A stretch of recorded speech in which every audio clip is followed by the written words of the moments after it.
Boker Tov, hermanos, buenos días. Bueno, esta mañana vamos a analizar las escrituras en la porción que nos toca para esta semana. La parashá de esta semana se llama, ¿cómo, hermano? Vayislach, que quiere decir Él envió. Empieza en el capítulo 32 de Bereshit, ¿no? De Génesis, donde dice, en el versículo 3, dice, y envió Jacob mensajero delante de sí a Esaú, a su hermano, a la tierra de Seir, campo de Edom. Vamos a empezar ahí, ¿no? Con esa parte. Él envió mensajeros. En el hebreo, Vayislach quiere decir Él envió. Ahora, mensajeros, ¿cómo tradujimos mensajeros? ¿Sabes cuál es la? No, eso sería Sholiach, eso sería envió. La porción ahí en Génesis dice mensajeros. ¿Cuál es la palabra que nosotros conocemos para mensajeros en el hebreo? Son varios. Malach. La palabra que nosotros conocemos como ángel, ¿ok? Malach.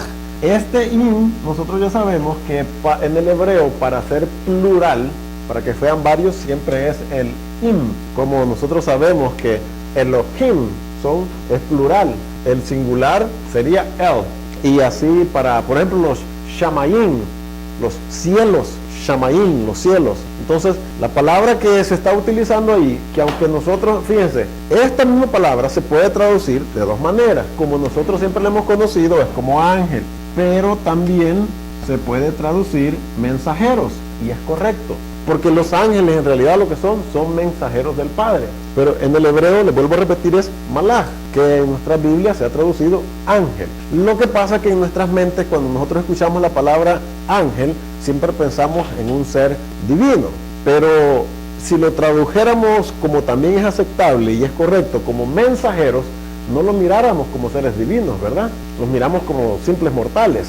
Entonces, por eso es que en algunas de las, especialmente en las escrituras que tienen nuestros hermanos judíos, ya judín, ellos lo tradujeron, en algunos de ellos, en el Tanakh, lo tradujeron como ángeles. Dice, y Jacob envió ángeles. Y ellos creen sinceramente de que lo que Jacob envió fueron ángeles, a lo que usted y yo conocemos como ángeles, no hombres regulares.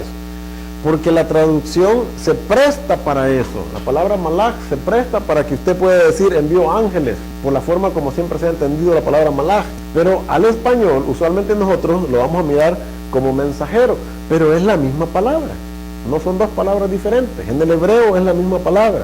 Entonces, ¿lo puede usted interpretar como mensajero una persona normal? Sí. ¿Lo puede interpretar como un ángel, como usted siempre ha entendido un ángel? También lo puede interpretar de las dos maneras. Ahora, él envió mensajeros a Edom. Aunque cuando usted ya empieza a leer literalmente la escritura, se da cuenta de que en realidad son hombres, son los siervos de Jacob, porque los envía y regresa, ¿no? Y le dice, nosotros no podemos mirar de que cuando Esaú miró a esos ángeles, él no los reconoció como ángeles, sabía que les dijo, ¿y ustedes quiénes son? Somos siervos de tu siervo Jacob, y venimos a decirte que él viene.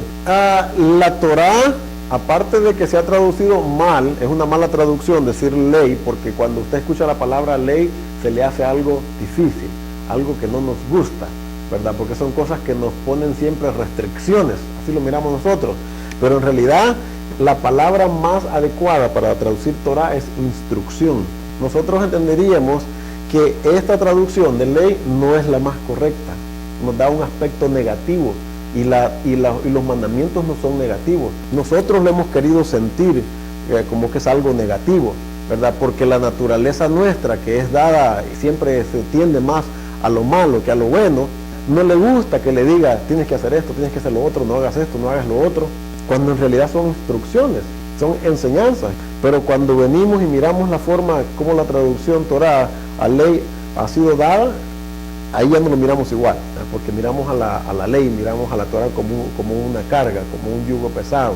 Pero hemos explicado que fue la interpretación que muchos de los rabinos, que muchos de los escribas, que muchos de los fariseos pusieron en lo que significaba el mandamiento, lo que ellos conocen, y yo creo que no he hablado antes de esto con ustedes, pero se lo voy a decir así, ¿me? Ellos le dicen a esto halakha, puede ser con una K, halakha, es la interpretación, es lo que también ustedes conocen como yugo. Cuando usted escucha la palabra yugo, se le siente algo negativo, ¿no? Algo que no quiere cargar, pero se nos olvida que Yeshua, mi yugo, dijo, es fácil de llevar, dice. Mi carga es ligera, dice. O sea que no nos está dejando él sin carga, también hay una carga que llevar con él, pero él dice, la que yo les estoy dando es más fácil de poder llevar, no cuesta. Ahora, la está cambiando el mandamiento. Dice, no, la interpretación que yo les voy a dar a ustedes de los mandamientos no es tan complicada. Se puede guardar el mandamiento, pero la manera como los fariseos habían puesto su jálaca, su yugo, la habían puesto muy pesada. Le habían añadido otro montón de cosas que el mandamiento no decía. El problema no era el mandamiento, el problema no era obedecer el mandamiento. ¿Cómo yo practico el mandamiento? ¿Qué cosas extras le pusieron ellos al mandamiento que lo hacía pesado? Que Yeshua les dijo, ellos le ponen un montón de cosas que ni si con un dedo no quieren mover y ellos mismos no lo hacen. Pero en ese momento Yeshua no se está refiriendo al mandamiento en sí. Los mandamientos no pueden cambiar. La palabra del Padre es eterna. Eso no va a cambiar nunca. Porque la palabra del Padre refleja su carácter, cómo Él es. Los mandamientos dicen cómo Él es. Él es honesto, justo, perfecto, no cambia. Y si Él es eterno, y si Él no cambia, quiere decir que las palabras que salen de su boca, que las dio a través de los mandamientos, no pueden cambiar tampoco. Porque si esas palabras van a cambiar, entonces quiere decir que el que las dijo cambia. Y ese no es el concepto que nosotros tenemos de un Padre creador. Siempre hemos dicho muchas veces que Él no cambia. Pero cuando decimos esto ya no hay que guardarlo y lo otro sí, que son palabras que Él dijo en sus mandamientos, lo estamos haciendo como que Él sí cambia entonces. Pero el que cambia, y como depende como nosotros nos sentimos, somos nosotros. Hacemos que cambie su palabra. Porque queremos que su palabra se acomode a nosotros, a como yo pienso en mi corazón. Y no, nosotros tenemos que acomodarnos y acoplarnos al mandamiento. Lo que el hombre siempre ha hecho es tratar de acomodar el mandamiento a su conveniencia. Y es de ahí donde salieron muchas interpretaciones, que ellos lo conocen como halakha. Halakha quiere decir la forma de caminar, la forma como usted vive, la forma como ellos interpretaban y practicaban los mandamientos. Esa era la halakha de ellos. Entonces, Yeshua también trajo una halakha, o sea, la halakha de Él. La manera como Él dijo, esta es la forma como se tiene que practicar el mandamiento. Él también puso halakha, lo que es el yugo. No sé si entendimos, estamos claros ahí en ese punto, ¿no? Es que eran mensajeros, es que es plural. También, sí, ángeles. Traduciendo literalmente la palabra, sí, malachim. Ahora, ¿qué es lo que está pasando desde el empiezo de la historia de esta porción que nos toca esta semana? Jacob está enviando mensajeros a Edom. Llegó el tiempo en que Jacob tenía que enfrentar a su hermano nuevamente. Lo que había pasado antes de ese punto era que él huyó de él. ¿Por qué huyó de él? Le dio temor a que lo matara, ¿verdad? Así es como quizás lo interpretamos y no es tan correcto, porque en realidad no se la robó. Acordémonos que se la compró y Esaú la despreció. Se la robó, hubiera sido que con engaño le hubiera dicho, dame tu bendición, te voy a dar esto, y no se lo dio. No, él abiertamente le dijo, hey, véndeme tu bendición, y le aseguró, pero júrame que no. Sí, le digo yo, ¿para qué quiero primogenitura? No voy a morir. A quien sí engañó fue a su padre Isaac, porque se hizo pasar por Esaú. Sí, a Isaac sí lo engañó, pero a Esaú no lo engañó. Él se la compró, como se dice, como un trato de buenos mercaderes, ¿verdad? Así que, ¿cómo? Entonces ahora está mandando mensajeros. ¿Para qué está mandando mensajeros? ¿Cuál es el propósito? Ustedes conocen lo que significa la palabra, ustedes saben lo que significa la palabra salvoconducto. Esa es una palabra en español que quizás no hemos escuchado muy seguido, ¿no? Pero un salvoconducto es una forma de asegurarse su pasada segura, ¿verdad? Que usted está seguro, está comprando como un aval, que usted va a poder pasar por ahí sin que les ocurra ningún daño. Está como comprando un seguro. Entonces, Jacob no quiere enfrentarse así de primas a primeras con su hermano Esaú. No quiere nomás llegar aquí estoy, Esaú. Acuérdate, él se ha acordado de qué fue lo que le hizo, ¿verdad? Entonces tiene que obrar y hacer un plan a que de alguna manera le garantice a él de que las cosas no van a salir como él no quisiera que salieran. Entonces está mandando un salvoconducto, porque saben que él no está confiando en su propia justicia, porque si él confiaba en su propia justicia, ¿qué era lo que el padre le había dicho? Yo voy a estar contigo. Entonces él podía pensar, si el padre va a estar conmigo, ¿qué me puede hacer a mí Esaú? Si el padre está conmigo, ¿qué me puede hacer él? Pero aún así no fue la manera como él obró, contrario como nosotros a veces pensamos. Nosotros pensamos, pues ¿sabe qué? Yo se lo voy a poner en las manos del Padre, voy a orar y que se haga la voluntad de Él. Pero no es la manera como prácticamente Jacob está obrando. Jacob sí oró al Padre, sí, se puso a orar, sí oró, y ahí va a salir la oración, le recordó la promesa que le hizo, pero no fue todo lo que hizo Jacob, no dijo, ya oré, y ahora pues que el Padre, que Hashem haga lo que tiene que hacer. No, él también optó por utilizar métodos prácticos, y a veces nosotros fallamos en esa parte, porque pensamos de que no se va a hacer nada sin la voluntad, ¿verdad?, del Padre. Pensamos de que pues ya oramos y es todo lo que tenemos que hacer. No, hay veces hay que hacer más que orar, hermano. Ahorita vamos a ver eso, que él le reclama su promesa, o sea, que no le está pidiendo porque, acuérdense que él ya desobedeció, él ya falló en lo que hizo, pero el Padre, aparte de eso, recordemos cuando él salió en la tierra, cuando él iba huyendo, ¿qué fueron las cosas que ustedes piensan que le vino a la mente a Jacob? ¿De qué me sirvió haberle quitado la primogenitura a mi hermano Esaú? La primogenitura, ¿qué es lo que traía? Las bendiciones de la primogenitura, ¿qué traía? Prosperidad, que él iba a ser la autoridad en la casa de su padre, que él iba a ser el sacerdote, de las pertenencias de Isaac, una doble porción iba a ser para él y solamente una para Esaú. Pero ¿cómo iba huyendo? Sin nada, solamente con una vara, solamente con su callado, se cruzó, van al otro lado. Entonces él podía pensar, ¿de qué me sirvió todo lo que hice, quererle quitar la primogenitura de Esaú? Y miren cómo voy, huyendo de él, queriendo salvar simplemente mi vida. Pero cuando el Padre se le aparece y le dice, hey, yo soy el Dios de tu padre, yo soy el Elohim de Abraham, yo soy el Elohim de Isaac, y yo voy a estar contigo, y no te voy a dejar hasta que yo haga lo que te he prometido.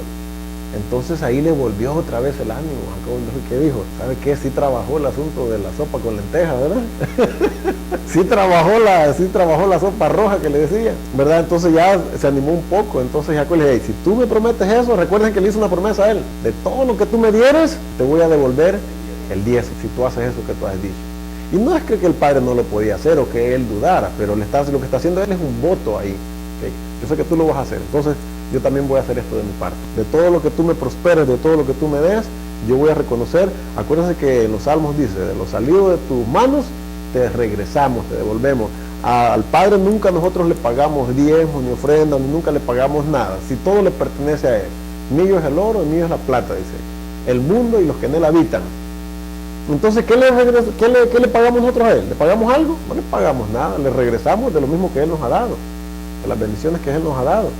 Y Jacob reconoció eso, ¿sí? Y ahora se está encontrando nuevamente con su hermano, y entonces le está mandando a decir, mira, porque no está confiando en su propia justicia, por decirle, en la protección que el Padre le puso, sino que el Padre prometió estar con él. Eso es lo que está buscando una seguridad a través de medidas prácticas, ¿verdad? Primera, miren, la preparación para nuestras luchas. ¿Qué es lo que nos enseña la experiencia de Jacob? Que para nuestras luchas nosotros tenemos que por lo menos tomar 3 medidas prácticas, que es orar, y especialmente en el caso de Jacob, en un caso como este, en que necesitamos ponernos a cuenta con alguien. Primero, oración. Luego viene la otra parte, que son los presentes, que lo estamos aprendiendo de aquí de lo que está haciendo Jacob. Y luego hay que batallar. Presente porque cuando nosotros hacemos promesas a veces al Padre, algunas de las veces, recuérdense, no solamente decimos, Padre, te pido que hagas esto por mí, pero ¿qué hacemos a veces cuando oramos así? ¿No tendemos a hacerle promesas? Padre, si tú haces esto por mí, yo te prometo que yo voy a hacer esto. ¿No es eso lo que tiene que haber a veces con los ayunos? Cuando ayunamos, cuando oramos y lo hacemos junto con un ayuno, el ayuno es como un presente, es como un sacrificio que usted le está ofreciendo al Padre. Porque acuérdense que el ayunar no es algo que a nuestro cuerpo le gusta, ¿no? Entonces es un sacrificio, y esa es una forma de presente, de regalo que usted le ofrece al Padre. Pero ahora, cuando usted ora porque está pidiendo algo y lo hace junto con un ayuno, que es el presente que le trae delante de él, ¿qué hace después? ¿Nos quedamos de brazos cruzados o tenemos que hacer como Jacob, que mandó regalos, ¿verdad? Y está haciendo lo que él puede, lo que está dentro de su alcance, lo que está dentro de sus medios, él lo está haciendo. Porque ¿qué es lo que hace? Le manda regalos. ¿Qué le mandó a Edom? A Esaú. Le mandó, mire, 200 cabras, 20 machos cabrillos, 200 ovejas y 20 carneros, 30 camellas paridas con sus crías, 40 vacas y 10 novillos, 20 asnas y 20 borricos. Un nuevo comienzo, un nuevo principio. ¿Qué es lo que está tratando de hacer Jacob? Pues empezar de nuevo con su hermano, porque las cosas en el pasado no resultaron, salieron mal, ya sea por culpa de él o por su deseo, por los consejos de su madre, como haya sido, pero salieron mal y está queriendo otra vez borrón y cuenta nueva, empezar de nuevo con Esaú. Así que aún de cosas así que no parecen pues que tienen ningún significado, recordémonos que hay un estudio de la Torá, de las Escrituras, que se dedica a tratar de sacar deducciones solamente de lo que está escondido en el hebreo, lo que significa el número de las letras.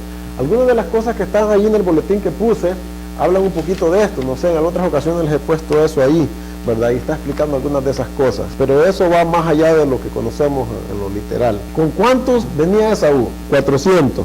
¿Qué podemos pensar nosotros de eso? ¿Por qué Esaú viene con 400 hombres? Venían, no creo yo que viniera en son de paz, porque venía, dice, con 400 hombres armados. Acordémonos lo que había prometido. ¿Qué era lo que había prometido él? ¿Qué iba a hacer? Mire, vamos más atrás, donde él dijo lo que iba a hacer. Sí, mire en Génesis, en el capítulo 27, en el verso 41, está diciendo: y aborreció a Esaú a Jacob por la bendición con que su padre le había bendecido, y dijo en su corazón: llegarán los días del luto de mi padre, y yo mataré a mi hermano Jacob. Esas eran las intenciones que Esaú tenía. Es 27:41. Ahora pues, y fueron dichas a Rebeca las palabras de Esaú, su hijo mayor, y ella envió y llamó a Jacob su hermano menor, y le dijo: he aquí, Esaú, tu hermano, se consuela acerca de ti con la idea de matarte. Ahora pues, hijo mío, obedece a mi voz, levántate y huye a la casa de Labán, mi hermano en Harán, y mora con él algunos días, hasta que el enojo de tu hermano se mitigue, hasta que se aplaque la ira de tu hermano contra ti, y olvide lo que le has hecho. Yo enviaré entonces y te traeré de allá, porque seré privada de vosotros ambos en un día, para matar a Jacob. Ese era el propósito que tenía Esaú. Podemos ver también en enviar esos 400 hombres que Esaú está dando una muestra de su poder, Y otra de las cosas que nosotros podemos también aprender y mirar de esta experiencia es algo que siempre hemos dicho, es que las obras de los padres son los presagios o las profecías de los hijos. Lo que le ha pasado a los padres casi siempre, especialmente cuando nosotros estudiamos las Escrituras, se repite nuevamente en los hijos. Desafortunadamente, a veces para nosotros, ¿verdad?, no siempre son las cosas buenas las que se repiten solamente en nuestros hijos, también las cosas malas, porque este es el ejemplo que nosotros tenemos con Jacob y Esaú. Jacob va tratando de hacer las paces con su hermano, va buscándolo en paz, pero Esaú, ¿cómo lo recibe? Esaú lo recibe con amenaza de que lo va a matar, con violencia. De esa forma lo recibe. Ahora nosotros sabemos que de estos dos, de Jacob y Esaú, descendieron diferentes pueblos. De Jacob descendió el pueblo de Israel, las 12 tribus. Y de Esaú, ¿quién descendió? Los edomitas. A Esaú también se le conoce como Edom, que quiere decir rojo, y de él descendieron los edomitas. Ahora, miren lo que pasó. Cuando Israel está saliendo del cautiverio de Egipto,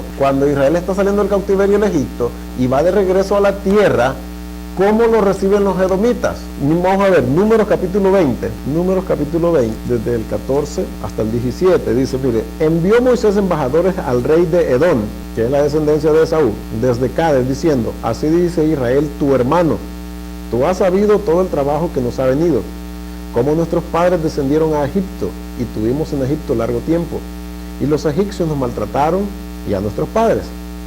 Y clamamos a Hashem, el cual oyó nuestra voz, y envió un ángel, y nos sacó de Egipto. Y he aquí, estamos en Cádiz, ciudad cercana a tus fronteras. Te rogamos que pasemos por tu tierra. No pasaremos por labranza, ni por viña, ni beberemos agua de pozos. Por el camino real iremos, sin apartarnos a diestra ni a siniestra, hasta que hayamos pasado tu territorio. ¿Cómo le respondió Edom? Edom le respondió: no pasarás por mi país. De otra manera, saldré contra ti armado. De la misma manera como el padre de ellos, Edom, salió en contra de Jacob. ¿Se repite la historia en los hijos otra vez? Acordémonos de ese dicho, porque va a salir en diferentes ocasiones cuando miremos que las cosas se están repitiendo nuevamente en los hijos. Las obras de los padres son los presagios de los hijos. Tenemos lo que la palabra presagio quiere decir, ¿no? Algo que se está diciendo de antemano, como profetizando, como un proverbio, pero que lleva profecía en sí. Las obras de los padres son los presagios de los hijos. Es una manera, es un círculo que, recordémonos que la creación en sí es un círculo, todo da vuelta alrededor. La tierra da vuelta alrededor de su eje, la tierra da vuelta alrededor del sol. A su vez, el sol con su sistema solar y con sus planetas da vuelta alrededor de la Milky Way. ¿Cómo se llama? La galaxia en español, el Milky Way. La Vía Láctea. La Vía Láctea, que es una galaxia, a su vez da vuelta alrededor de todo el universo. Y así, muchos círculos que hay, por ejemplo, en el ciclo de la vida, como cuando las cosas se desintegran, se deshacen. Aún el hombre mismo cuando muere, ¿qué dice la palabra? Polvo eres y al polvo volverás. Es un ciclo. Y en la historia de Israel no es la excepción. Se ha seguido repitiendo otra vez.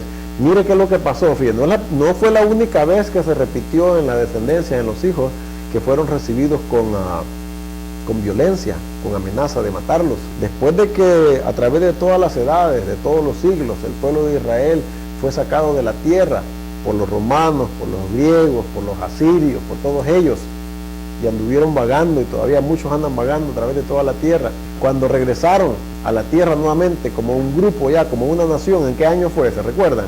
1948, Israel regresó a la tierra prometida con una autorización de parte de las Naciones Unidas para que formaran, reconociéndolos que eran una nación. Regresaron. ¿Cómo cree que lo recibieron los que estaban ahí alrededor? Los árabes y las naciones que estaban ahí. El siguiente día que estaban ellos volviendo, se levantaron en armas. Las naciones árabes están alrededor, atacando a Israel. Un día tenía de nacida la nación, y ya los árabes lo estaban atacando. ¿De quién son descendencia muchos de esos árabes? ¿Quién era el que estaba morando en la tierra cuando Jacob regresó? Acordemos que él se fue y Edom se quedó ahí en la tierra. Entonces es un simbolismo de edomitas, ¿no? Aunque tal vez no lo sean literalmente o genealógicamente, biológicamente tal vez, digamos, algunos de esos no eran, pero los que estaban moradores ahí en la tierra, cuando Israel regresó, los volvieron a recibir con violencia, con amenazas, con ataques. Sí, también él se separó, y pues nosotros sabemos que Edom tiene muchas implicaciones simbólicas y literales. Una de las simbólicas que se aplicó a él, y también es literal, es pues en la iglesia católica romana, que sus emblemas eran rojos. Recordemos las parashas anteriores, estuvimos mirando pues que se le decía a ellos Edom, porque no se podía hablar directamente de Roma, porque si se hablaba directamente en contra de ellos así a lo abierto, los mandaban a matar.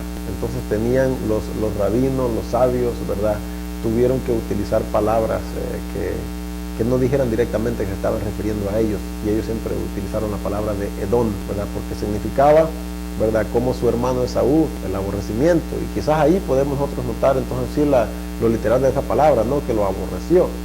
Y ahí no era que lo amó menos, ahí lo quería matar, ¿verdad? Y yo puedo querer menos a una persona, pero no hasta el punto de quererla matar. Esaú lo quería matar. Así que eso sí podemos mirar de que era un aborrecimiento literal, como nosotros entendemos la palabra. Y entonces se volvió a repetir en el año 1948, Israel nuevamente regresando a la tierra, no es recibida con tambores ni con trompetas, ¿no? Fueron con cañonazos que los recibieron. Entonces se vuelve a repetir lo mismo. Ahora, ¿por qué los divide en dos campamentos? Es una estrategia que Jacob, no sé si él lo está entendiendo totalmente, que lo que está haciendo es profético. Fíjese, cuando él divide dos campamentos, nosotros leemos eso y no le encontramos nada.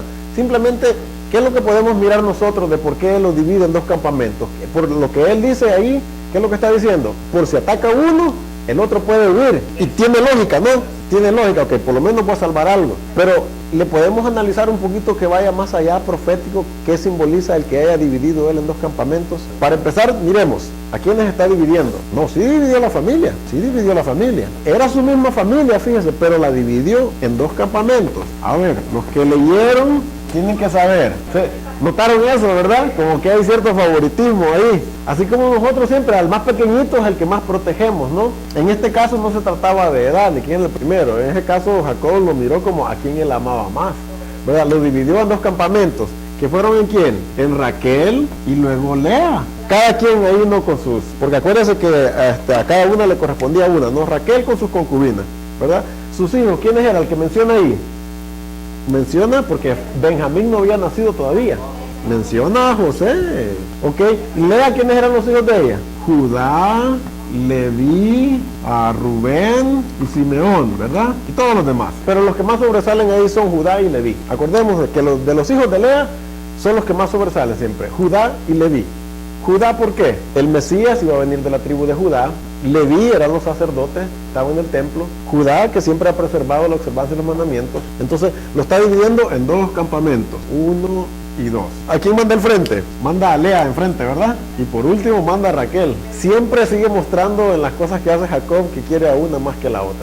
Aunque no lo está diciendo así abiertamente, pero pues, ¿por qué manda primero a Lea? ¿Saben que los rabinos dicen de que cuando pues iba el campamento de Raquel, José iba enfrente de su madre, no iba ella? Dicen que Lea iba enfrente y sus hijos atrás, pero dice, en el caso de Raquel, no, José iba enfrente de ella porque ella era muy bella, era muy hermosa, y quería de una forma protegerla a ella del ataque de Saúl. No sabemos, eso no lo dice abiertamente, ¿verdad? Pero me acuerdo que dije que tenía ojos bellos, ¿eh? Ahora, ¿cómo nosotros miramos proféticamente eso, que eso se cumplió? Estas dos mujeres, junto con sus concubinas y juntos con sus hijos, ¿qué fue lo que formaron? Formaron el pueblo de Israel, que se compone de 12 tribus. ¿Cuándo se volvieron a separar en dos campamentos estos? Cuando murió Salomón y Roboam reinó como rey y se separaron las tribus, y vino Raquel y se fue, ¿para dónde? Para el norte se fue Raquel, porque el hijo de Raquel era José, y acordemos que sus hijos de aquí de él fueron Efraín y Manasés, ¿okay? Que Efraín era el que lideraba al norte, y de Lea, ¿quién fue? Al sur, ¿verdad? Con la casa de David, ¿okay? Y se dividieron en el norte y en el sur. Podemos mirar las dos casas nuevamente ahí divididas, la casa de Raquel al norte con sus hijos, y la casa de Judá al sur, Lea con sus hijos. ¿No fue eso lo que sucedió? ¿Cómo fueron llevadas entonces en cautiverio luego las diferentes casas? Primero fue llevada cautiva Raquel. Ahí no le fue muy bien a Raquel, aunque Jacob la haya querido poner atrás.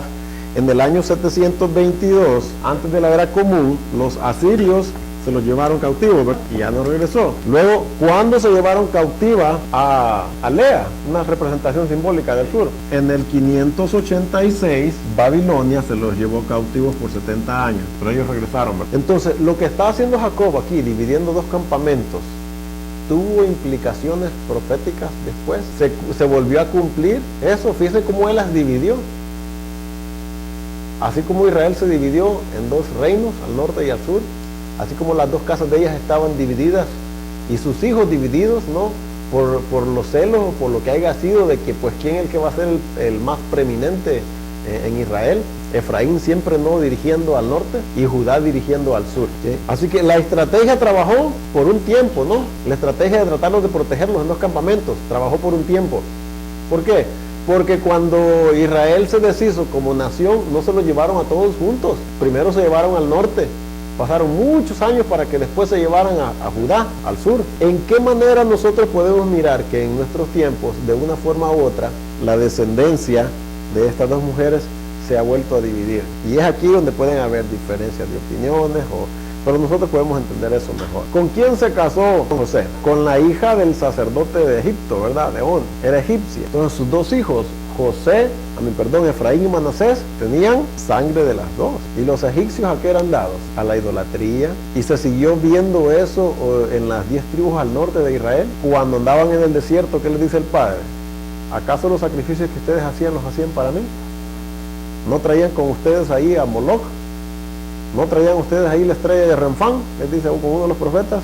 A Senat, que era la hija del sacerdote de On. Entonces, de una forma u otra, como que heredaron ellos de su descendencia por parte de su madre, ¿no? Ahora, ¿quién en la parte del sur de Judá, que fueron quienes? Que fue la tribu de Judá, los judíos hasta ahora en día.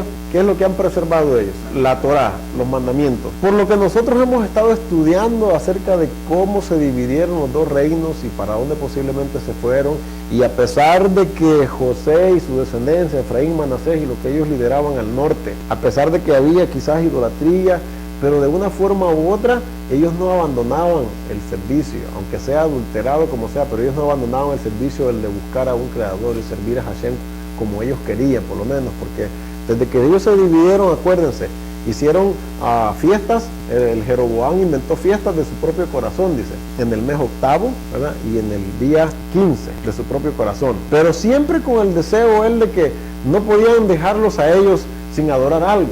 Ellos siempre buscaban adorar algo, mal y fuera de lo que ya estaba estipulado en los mandamientos en la ley, pero adoraban. Ahora, ¿qué grupos de creyentes ahora en día consideran estas escrituras sagradas y que podemos mirarlos divididos en dos grupos diferentes? No, esos no entran en esto. Los musulmanes no creen en las escrituras, ellos no entran ahí. Dos grupos ahora en día que creen en estas escrituras, pero que están divididos por diferencias de opiniones y de prácticas. Los cristianos, ¿y quiénes más? Y los judíos, porque los judíos aún guardan la ley y nuestros hermanos cristianos dicen, ya no hay necesidad. ¿A quién tienen los cristianos? Tienen a Jesús, tienen a Yeshua. ¿A quiénes tienen aquí Judá? Tienen la Torá, tienen los mandamientos. ¿Están divididos? Sí. ¿Creen en las mismas escrituras? Sí. Entonces podemos ver entonces que lo que Jacob está haciendo se cumplió de una forma u otra proféticamente. Se ha cumplido. Fíjense cómo Jacob está tratando de esconder a sus mujeres para protegerlas. De una manera, proféticamente, el Padre escondió en estos dos diferentes grupos dos de sus verdades, porque la Torá no va a cambiar. Escondió en el pueblo de Judá la observancia y las prácticas de los mandamientos, pero también escondió en Raquel y en su descendencia a Yeshua. No sé si me están entendiendo lo que estoy queriendo presentar. Los dos necesitan lo que cada uno de ellos tiene. Tanto los judíos necesitan reconocer de que ya vino el Mesías y que es Yeshua, que es Jesús, como lo conocen en la cristiandad, como nuestros hermanos aquí también tienen que entender y reconocer y aprender a través de las escrituras que es necesario guardar mandamientos, la Torá, que las dos cosas van de la mano. Yeshua, sin observancia de mandamientos, no es un cumplimiento de las profecías de la escritura, porque él mismo lo dijo muchísimas veces y los discípulos y los apóstoles lo dijeron: si me amáis, guardad mis mandamientos. ¿Cuáles mandamientos? ¿Cuáles? Los que están en los mandamientos ahí en los 5 libros de Moisés, en la Torá, en la ley, mal traducido, pero así como lo conocen en la ley. Entonces, necesitan los judíos reconocer de que ya vino Yeshua, que ya vino el Mesías que esperaban. También necesitan reconocerlo. Pero también hemos estudiado, pues, que es parte de la profecía que ellos no lo reconocieran. Pero que esos dos grupos podemos ver nosotros a través de los profetas, como Ezequiel, podemos ver nosotros que al final esos dos grupos se van a volver a unir. Acordémonos, Ezequiel capítulo 37, el valle de los huesos secos. Y al final cuando se le está diciendo, toma un palo por la casa de José, Efraín y sus compañeros. Toma otro palo por la casa de Judá, Judá y sus compañeros. Y trae al palo de José, ¿a dónde? Al de Judá, no en medio. Trae el de José a que se junte con el de Judá. Y hemos hablado de eso, qué es lo que significa, ¿no? Entonces, se tienen que unir estos dos grupos al final, cuando sea la redención final, se tienen que unir. Dice el Padre que se le va a acabar la envidia de Efraín y que Judá va a dejar de oprimir a su hermano. Aunque quizás a veces nos... Miren, ninguno de los dos grupos se aceptan y se ven como hermanos. Los judíos no consideran a los cristianos sus hermanos y los cristianos no consideran a los judíos sus hermanos. Ellos dicen, pues ellos rechazaron al Mesías. Ellos dicen, pues ustedes no guardan mandamientos.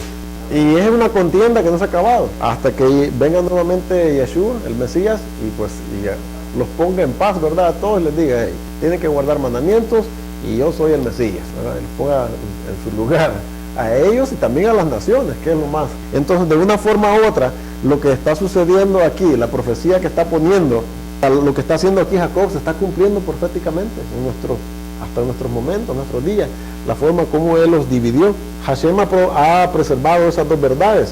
Los creyentes tienen el testimonio de Yeshua. Aún en el libro de Apocalipsis dice, ¿no? Estos son, ¿cómo dice? ¿Se recuerda un versículo que hay en el libro de Apocalipsis? Esta es la paciencia de los santos, dice. Los que tienen la fe, no se lo saben eso, yo pensé que ya lo conocían. Menciona un grupo, mire, se lo puedo enseñar aquí. En Apocalipsis 14, 12, dice, mire, aquí está la paciencia de los Kadosh, ¿verdad? Los que guardan los mandamientos de Elohim y la fe de Yeshua. ¿Cuántos grupos hay ahí? 2. Pero ¿cómo se ven unidos ahora? Aquí están, como un solo pueblo ahora. Tienen dos cosas. Tienen los mandamientos, que es la Torá, pero también tienen a Yeshua. Y ahí ya no hay desunión. Ahí es un solo grupo que tiene las dos cosas.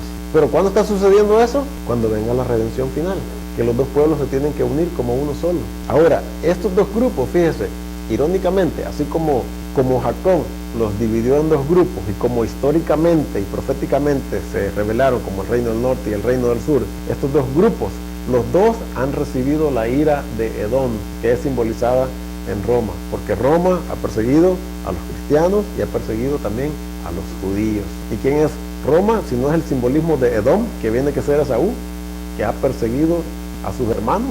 Porque aparte de todo no dejan de ser hermanos, oiga, no dejan de ser hermanos, aunque para uno fue la bendición y uno fue el que el Padre escogió para llevar a cabo su plan. El otro sigue siendo descendencia de Abraham, su padre es Isaac. Ese es otro cuento. No, él es ismaelita, pues. Ellos, muchos de ellos, la mayoría de ellos son los árabes. Ahora en el mundo de ahora son los árabes. Ahora, vamos a analizar nuevamente cómo se presenta entonces Jacob contra Esaú su hermano, ¿no? Viene ¿con qué? Viene con regalos. ¿Para qué eran los regalos? Para ablandar el corazón de su hermano Esaú. Entonces, ¿sabía Jacob cómo, podemos decir, cómo manejar el temperamento de su hermano? ¿Sabía de qué mal padecía su hermano? Al final los aceptó. Sí, ahorita vamos a hablar un poco de eso. Era para apaciguar la ira de su hermano, ¿no? Ahora, no crean ustedes que Jacob lo está haciendo como una manera que nosotros entendemos ahora, que le está dando una mordida, ¿no? Jacob sinceramente buscaba el perdón de su hermano. Recordemos que el carácter de Jacob, a pesar de que él cometió errores, es un carácter apacible, es un carácter que busca la paz. Porque imagínense cuántos años estuvo sirviéndole a Labán. Y Labán dice, ya me has cambiado el sueldo 10 veces, le dice.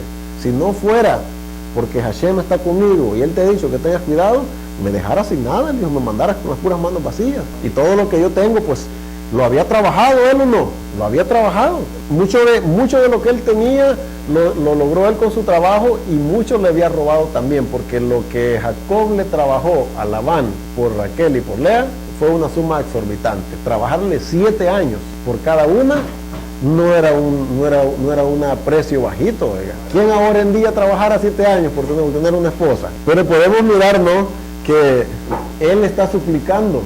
Podemos ver en las palabras de Jacob de que él sinceramente buscaba su perdón, porque le dice, te ruego, acéptalos, te ruego, ¿verdad? No es como que, mira, aquí están, si quieres, bueno, si no te gustan, pues tampoco. No, él está diciendo, vamos de regreso a la parashá, porque él lo que está haciendo, mire que el versículo aquí nos dice claramente, dice, tengo vacas, asnos, ovejas y siervos y siervas, y envío a decirlo a mi Señor para hallar gracia en tus ojos. No era solamente para contentarlo, quería verdaderamente él encontrar misericordia delante de sus ojos.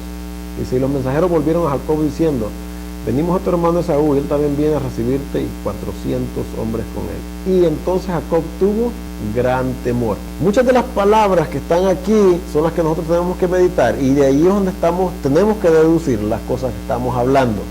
Son palabras claves.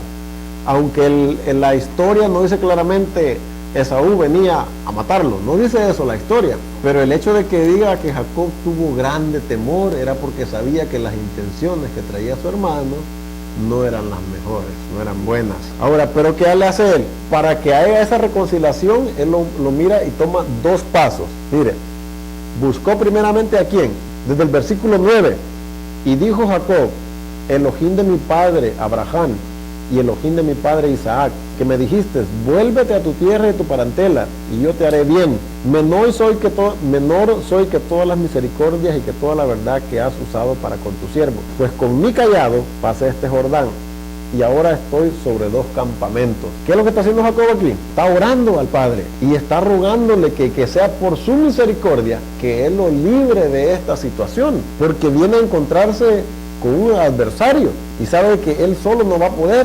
Ahora, ¿qué más aparte de orar hizo Jacob?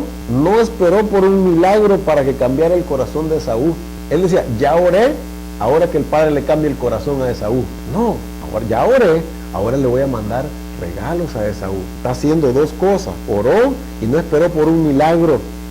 Hizo un esfuerzo para reparar el daño. Le mandó regalos y lo hizo con humildad. Porque podemos dar regalos, pero no necesariamente los regalos los damos con humildad siempre. Y podemos ver en el ejemplo de Jacob que él está diciendo cuando le pide, te ruego. De una manera él está reconociendo, fíjese cuando le manda a decir, esta es una cosa que ahorita se me vino a la mente, que le está diciendo, así dice tu siervo Jacob, cuando le manda el mensaje, le dice, con Labán he morado. En el original en hebreo, la palabra morado es la misma palabra que se utiliza para extranjero, un ger, extranjero. Fíjense qué casualidad que aún en nuestras palabras en español a veces están un poquito, ¿no?, de lo que el hebreo, porque saben que el español tiene mucha más raíz y más significado del hebreo que cualquier otro idioma. Extranjero, o en inglés también stranger, el ger, ese era una persona que era extranjera. La palabra morado le está diciendo, no tengo yo la verdad ninguna posición alta, yo no tengo estatus, no soy un príncipe, le está mandando a decir, simplemente he estado trabajando con Labán. En otras palabras, la bendición que supuestamente yo a ti te quité, no te quité, te compré. No creas que eso a mí me ha dado riquezas y me ha prosperado, me ha hecho grande. Él se fue, acuérdense, y ahí le quedó a todo. Entonces, de una manera u otra, hasta ahorita, no se puede ver de que eso fue reconocido. Sí tenía cosas, sí, el padre lo había bendecido, pero cuando le dice yo he morado con Labán, le dice, sabes que la tierra en la que estaba ni siquiera me pertenece, no es mía, era de Labán, ahora estoy saliendo de ella, no soy ningún gran príncipe, no te preocupes, por mí no te preocupes, yo no vengo buscando y queriendo obtener pues una doble porción de lo que le corresponde, de lo que correspondía, ¿no? Como la doble primogenitura. Así que le dice él, ¿y qué es lo que pasa? Que al principio no lo está tratando y lo viene a recibir con hostilidad, pero Jacob continúa mostrando humildad, Ahora, el pasaje que viene después de esto, de que miramos la oración, toda la oración, desde el versículo 9 hasta el 20, podemos mirar toda la oración que hizo Jacob. Toda esa porción es una oración. Es que Jacob está orándole al Padre. Del 13 en adelante ahí está pasando lo que pasó. Fíjense, miremos las similitudes ahí, que cuando Jacob salió de la tierra, huyendo de Esaú, ¿qué fue lo que le pasó? ¿Se recuerdan que en la parashá pasada hablamos que dice que le cayó, se puso el sol, ¿no? Le cayó oscuridad. ¿Y qué era lo que simbolizaba esa oscuridad, no? Una de las cosas que simbolizaba era el exilio. Ahora, está regresando, divide los dos campamentos y manda a sus esposas y a sus hijos adelante, y él se queda al otro lado del río. ¿Cómo se vuelve a quedar otra vez? Antes de entrar nuevamente a la tierra de la que había salido, se vuelve a quedar solo y a pasar la noche, otra vez oscuridad. Así como cuando salió, así está entrando otra vez, se vuelve a quedar solo. Y aquí es donde sucede pues que se le aparece el ángel, ¿no? Cuando lucha con el ángel. Lo que dijimos al principio, ¿no? Vamos a ver cuáles son las diferentes interpretaciones que se han dado a este ángel. ¿Qué es lo que nosotros siempre hemos entendido que es este ángel que luchó con él? Primero vamos a analizar qué es lo que siempre se ha interpretado, quién era este ángel, por lo que literalmente leemos nosotros allí cómo nosotros habíamos interpretado en el pasado, y quizás seguimos interpretando quién este ángel era. Entonces, ¿quién era ese ángel? Esa es otra interpretación. Aparentemente, según lo que estamos leyendo nosotros ahí, Jacob pelea con Hashem, ¿no? Aparentemente, según lo que leemos, porque dice ahí, cuando le dice, no lo que estamos leyendo, le dice, has luchado con Elohim, con los hombres y has vencido. Podemos decir de que podemos descartar la idea de que luchó con Hashem, pero entonces, si nosotros decimos que luchó con Hashem, que luchó con Elohim, ¿qué es lo que estamos diciendo? Que no lo podía vencer Hashem, el creador de los cielos y la tierra, con todo su poder, pero ahí dice que no lo podía vencer, le tuvo que clamar, le dijo, déjame, suéltame, le dijo ya. Sí, ya se pone el sol. Entonces, si nosotros decimos que este ángel es Hashem, se hace más difícil la interpretación de eso. Sí, porque ¿cómo es que él no lo puede vencer a Jacob si Jacob es un mero mortal? Y Hashem, pensemos, ¿no? Encaja esa interpretación y luego le dice, el sol va a salir, como que si fuera de esos, como un ghost, como un vampiro que nomás sale el sol, ¿no? Se tiene que ir porque se desvanece. ¿Saben que una de las interpretaciones que tiene el pueblo judío, que tienen nuestros hermanos Yahudim, es que este ángel era el ángel de Esaú? Ya han escuchado de eso ustedes, ¿no? Que esa es una de las interpretaciones que ellos tienen, que era el ángel de Esaú, que está peleando. Todo pueblo y toda persona tiene un ángel asignado, tiene un ser asignado, y Esaú tenía un ángel asignado a él. ¿Por qué cree que no le ganó? Bueno, pero esa es una interpretación, ¿no? De que era él. Pero mire, muchas de las interpretaciones que se le han dado a este pasaje, en realidad, si usted se pone a pensar honestamente, son contradictorias. La verdad, son contradictorias, por lo que el mismo pasaje está diciendo. Mira, algunas de las contradicciones que los rabinos, los teólogos, los pastores, los sabios de la antigüedad, todas las interpretaciones que ellos le dan, unos dicen, no, dice, fue un sueño. ¿Por qué? Porque no puede haber sido Hashem mismo que peleó con él. ¿Cómo es que no lo va a vencer? Tiene que haber sido un sueño, dice. Fue un sueño, dicen. Otros dicen fue una visión. Dice, otros dicen fue un ángel malo, dicen ellos. Un ángel malo, era el ángel de Esaú. Pero era de Elohim, dice el verso. Entonces, ¿era bueno o era malo el ángel? Luego, mire, aparte de que, digamos, si era Hashem, ¿Cómo no podía vencer a Jacob? Tiene que recurrir a movimientos ilegales, porque como no lo dio, le tuvo que dar en el muslo, ¿verdad? Y después de que le dio en el muslo, tampoco lo podía, porque no lo soltaba. Le dijo, ya suéltame, le dice. Entonces, no encaja esa interpretación. ¿Sabe que hay otra interpretación que dice que con el que peleaba era Esaú mismo, con Esaú mismo? Que hay una interpretación así. Otra es de que con quien él peleaba era con su carácter, dice. ¿Se acuerdan que yo les he dicho una cosa? Cuando nosotros no entendemos un pasaje en las Escrituras, siempre lo espiritualizamos. Cuando no entendemos algo que es difícil, le buscamos vuelta porque le estamos tratando de encontrar explicación. Le aplicamos cosas que en realidad no hacen sentido. Ahí podemos decir nosotros que entra Deuteronomio 29:29. Si quieren saber, vayan, búsquenlo y lean. Ahí está otra, fíjense, lo que está diciendo el hermano es un buen punto. Si era Esaú, si era un ángel malo, si era entonces, ¿por qué le cambia el nombre? Si yo le trato de dar una explicación quién era ese pasaje, imagínense que los rabinos de la antigüedad y los sabios se han contradecido en las interpretaciones de eso. ¿Ustedes creen que usted y yo le podemos dar una mejor interpretación? Porque miren, ¿saben ustedes que una de las cosas que sí se dicen y sí es cierta en las interpretaciones que dan los sabios y los rabinos, dicen que la Torá tiene 70 facetas de interpretación, tiene 70 maneras de interpretar la Torá? Y dice, y todas ellas son igualmente verdades, porque es que son en diferentes niveles. 70 maneras de interpretar la Torá. Pero nosotros siempre queremos una sola cosa y que sea terminal, ¿verdad? ¿Es así o no es así? ¿Es blanco o es negro? Pero la Torá no siempre se presta para eso. Los mandamientos y las escrituras nunca se prestan para decirnos exactamente esto es así, y no hay nada más. Siempre se presta para más de una interpretación.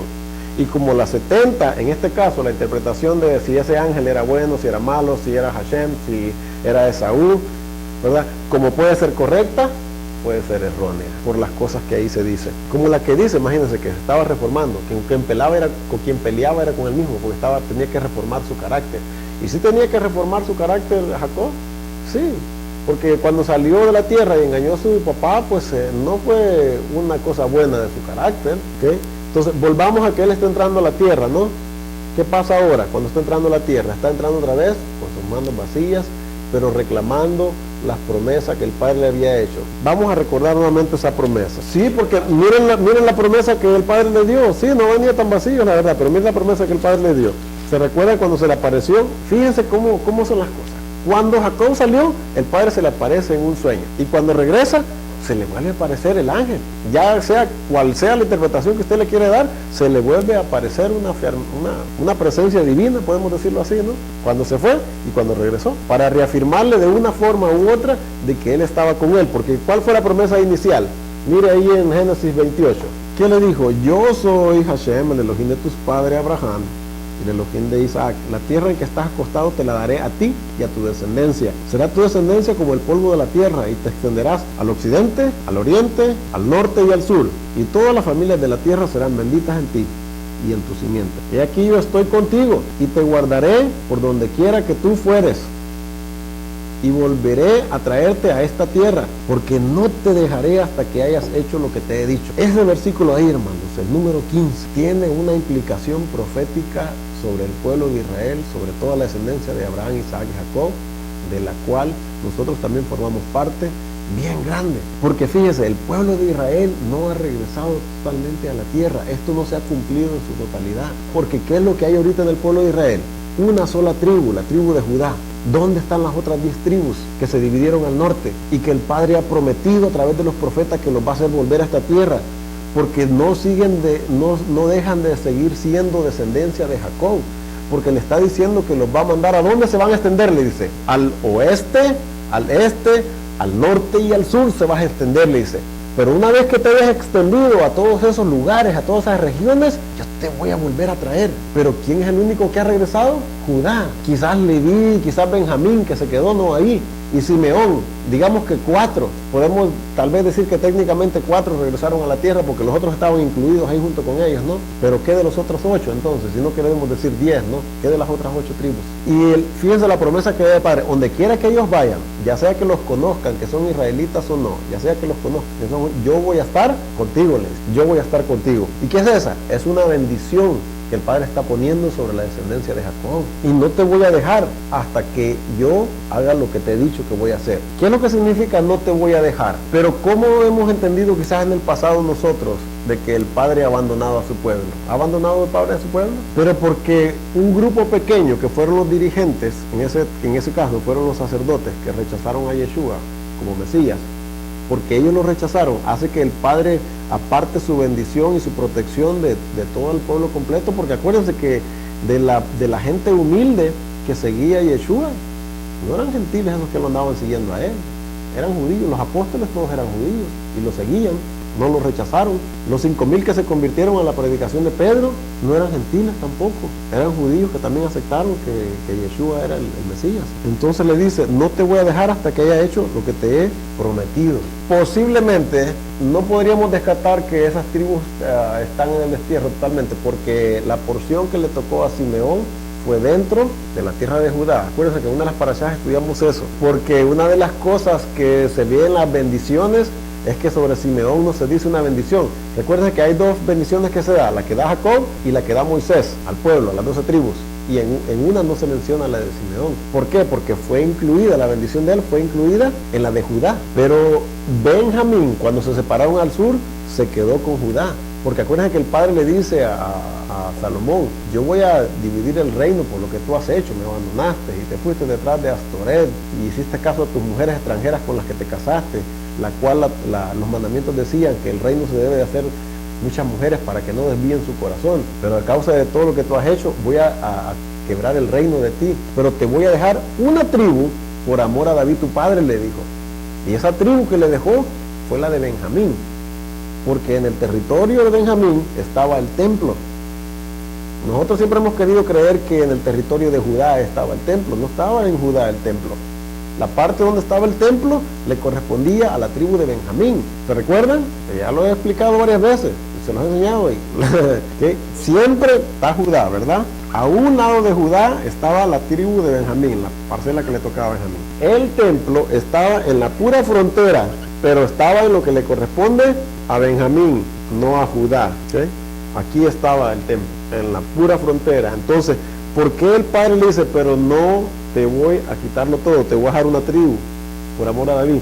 Porque en la que le dejó Benjamín, ahí estaba el templo, y Judá tenía que preservar la observancia a los mandamientos. Recuérdense, miren lo que dice en la Haftorah, la lectura de esta semana. Vamos a Oseas, miren lo que dice Oseas 11, voy a empezar a leer del verso 11, dice, como ave acudirán velozmente de Egipto y de la tierra de Asiria como paloma, y los haré habitar en sus casas, dice Hashem. Está hablando de Efraín, que lo va a volver a la tierra. Cuando usted lee los versículos anteriores, se da cuenta que está hablando de Efraín, porque en el 8 dice, ¿cómo podré abandonarte, oh Efraín? Te entregaré yo, Israel. Acordémonos que siempre que se menciona Israel, en muchas de las veces, cuando se menciona Israel, se está refiriendo a las 10 tribus. Porque mire cómo hace la diferencia. Le dice, en el 12, me rodeó Efraín de mentira, porque todas las prácticas que tenía la descendencia de Efraín no eran de acuerdo a los mandamientos. Y la casa de Israel, de engaño.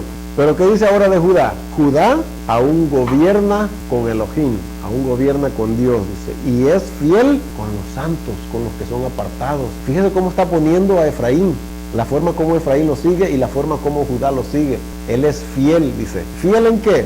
En la observancia de los mandamientos. ¿Cómo te dice? Porque Efraín le dijo, tú has actuado con mentira